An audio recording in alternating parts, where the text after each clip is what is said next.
seorang perampok.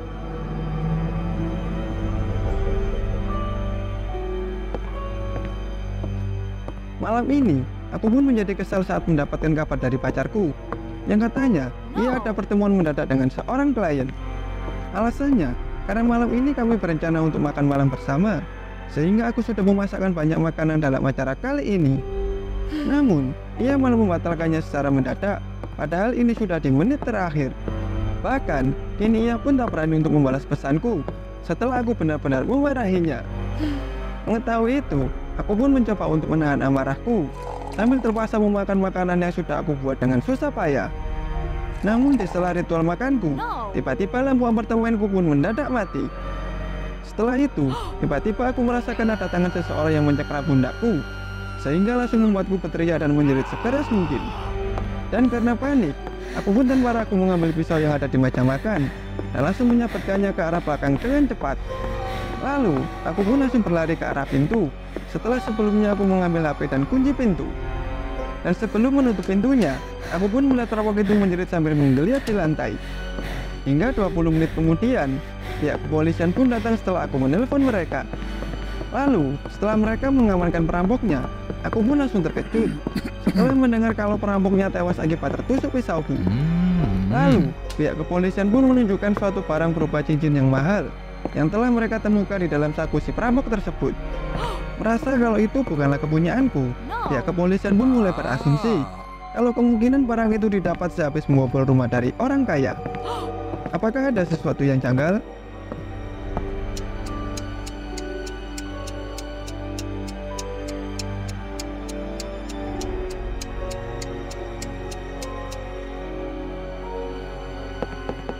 Sebenarnya, itu bukanlah seorang perampok, melainkan pacar dari si aku, yang kemungkinan ingin memberikan surprise berupa cincin dengan cara mematikan lampu. Namun karena salah paham, ia jadi tanpa sengaja malah membunuh pacarnya sendiri. Sebuah parfum.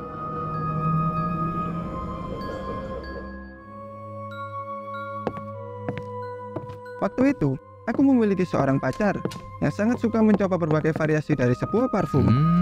Sehingga ia seringkali mengajakku pergi ke toko parfum hanya untuk membelinya.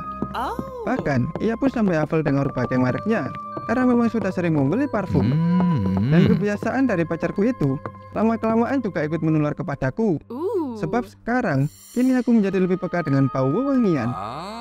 Bahkan terkadang aku juga sering berangkat sendiri ke toko parfum dengan niat untuk mengejutkannya dengan parfum merek baru yang belum pernah ia ketahui. Namun tentu saja, sebagai seorang penggila parfum seperti pacarku itu, aku pun tak akan kaget jika seandainya ia pasti sudah tahu. Hingga suatu ketika, aku pun tanpa sengaja melewati sebuah toko parfum baru, yang mana toko tersebut katanya menjual parfum yang berasal dari Mesir. Mengetahui itu, aku pun tanpa pikir panjang langsung mampir ke toko tersebut. Dan saat berada di dalam, pedagangnya pun mengatakan kepadaku kalau baunya tak akan hilang selama 3 hari meskipun sehabis mandi sekalipun. Mendengar perkataannya, aku pun langsung menjadi sumringah setelah mencoba mencium baunya yang ternyata berbeda dari melati biasanya. Sehingga aku pun tanpa pikir panjang langsung membelinya. Sebab aku sangat yakin kalau pacarku pasti tak pernah mencium bau parfum dari Mesir. Namun, sebelum aku menunjukkan parfum ini kepada pacarku, seharusnya aku sudah tahu kalau mempercayai omongan pedagang itu pasti beresiko dikecewakan. Dan benar saja, 2 hari kemudian semenjak pacarku memakainya, ternyata wangi parfumnya pun langsung menghilang, dan aroma tubuhnya pun kini kembali seperti semula. Apakah ada sesuatu yang janggal?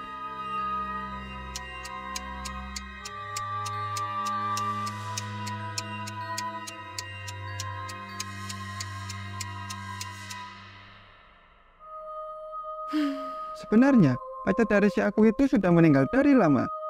Sehingga, ia pun selalu memakaikan parfum ke tubuh pacarnya dengan tujuan untuk menghilangkan bau yang berasal dari mayat pacarnya. Dan jika dikaitkan menurut keyakinan dari masyarakat Mesir kuno, parfum merupakan sebuah ritual untuk perawatan pemakaman secara pribadi. Seorang tetangga.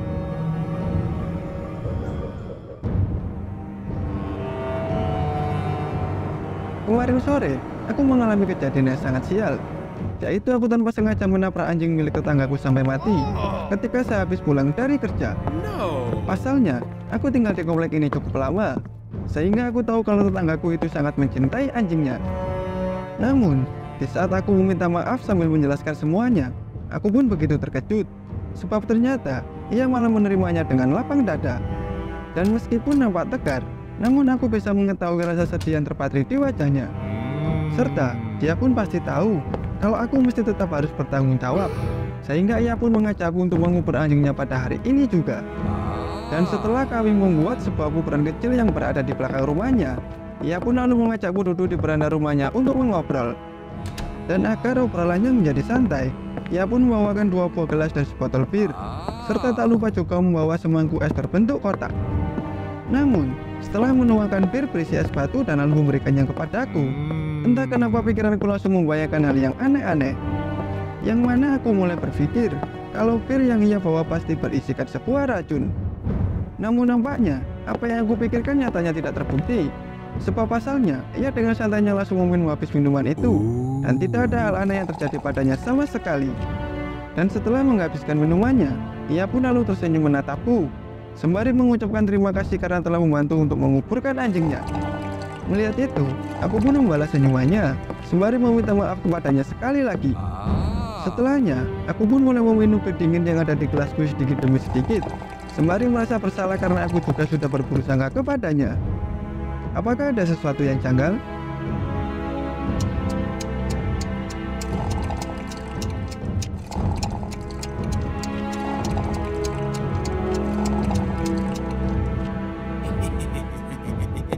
Sebenarnya, ada sebuah racun di dalam es batunya, yang mana akan larut dan bercampur jika esnya telah mencair. Sehingga, itulah yang menyebabkan kenapa tetangganya meminum minumannya dengan cepat. Keluarga miskin.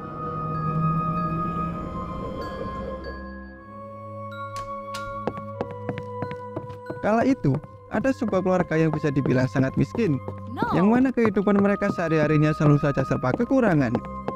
Selain itu, sang ibu yang bernama Diana pun kini juga sudah ditinggal oleh suaminya, karena sang suaminya lebih memilih kabur dengan wanita yang lebih muda. Sehingga, kini ia sendiri yang harus membesarkan dan membiayai kedua anaknya yang masih sangat kecil. Dan karena kehidupannya semakin bertambah berat setiap harinya, kini Diana pun jadi merasa depresi dan sering menangis sendirian di dalam kamar. Namun dapatnya, ia tak pernah menunjukkan kesedihannya kepada kedua anaknya, karena tak tega dan tak ingin melihat kedua anaknya juga ikut bersedih. Hingga di suatu hari, Diana pun mendapat sebuah tagihan uang yang menumpuk, yang dimulai dari informasi pembayaran sekolah dari kedua anaknya, serta uang sewa kos yang ditagih oleh pemilik rumah karena sudah menunggak lama.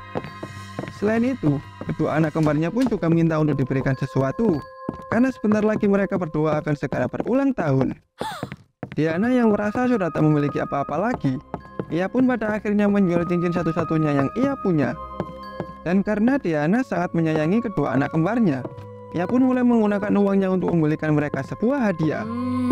Hingga saat hari ulang tahun dari kedua anaknya telah tiba, Diana pun mulai menyajikan kue bolu yang sudah ditempeli lilin kepada mereka.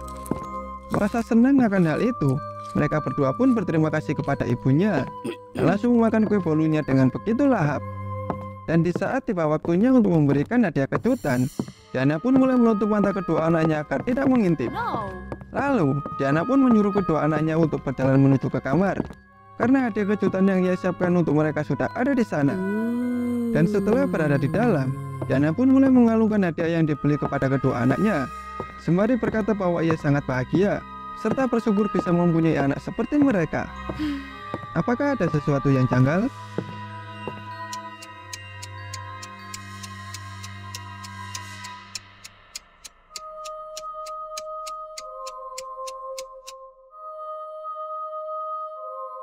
Sebenarnya, hadiah yang diberikan bukanlah sebuah kalung, melainkan adalah sebuah tali.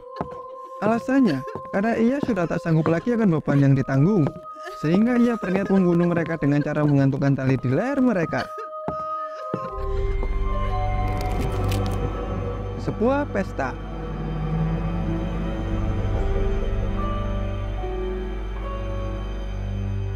Malam ini, aku datang bersama dengan temanku ke sebuah pesta, yang mana semua orangnya datang dengan memakai sebuah topeng, sehingga tidak ada yang akan tahu identitas dari orang-orang yang akan datang.